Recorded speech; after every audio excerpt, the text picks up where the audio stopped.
And the first thing that came through my mind was, well, it's the week after legislative session.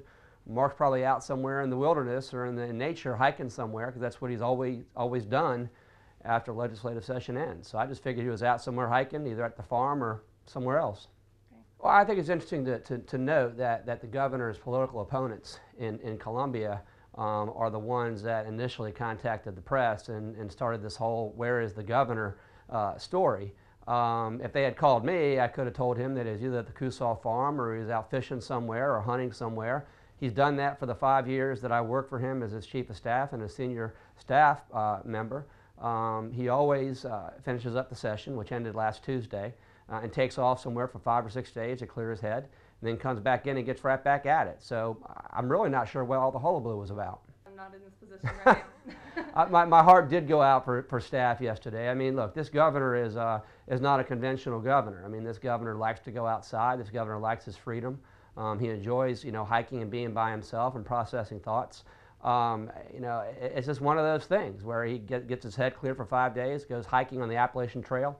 I didn't know that that's where he was, but then I'm not on his staff, so I wouldn't necessarily know that. But that's in keeping with what he's always done. I mean, after a hard legislative session, especially this one, where you had the stimulus battle and whether or not to accept the money from the federal government, drive our state deeper into debt. We lost that battle, and the governor went to recharge his batteries. It's my understanding now he's going to be back in the office tomorrow and right back at it. Well, the governor's in charge, and the governor's staff knows where he is. Now, is somebody going to be available 24 hours a day at all times? I mean, we've been living under the same Constitution since 1895, and I dare say that there are times, more than one day at a time, when the governor has been out of pocket and not reachable. Now, in this particular case, it's my understanding that staff could reach him had there been an emergency. The governor would check in. I don't think anything was out of line there. I think the governor's taken some well-deserved R&R, and quite frankly, I think his political enemies are more interested in scoring political points against the governor than they are the well-being of the state. And that's the way I feel about it, Holly.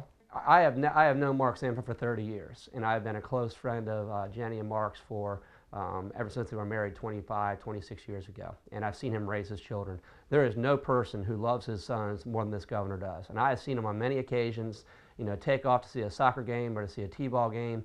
He always spends time with his family. And to suggest, as some of his political opponents are, that for somehow taking a vacation or going out in the wilderness to clear his head over Father's Day weekend is somehow indicative of him not being a good father, I think that's outrageous, Holly. I really do.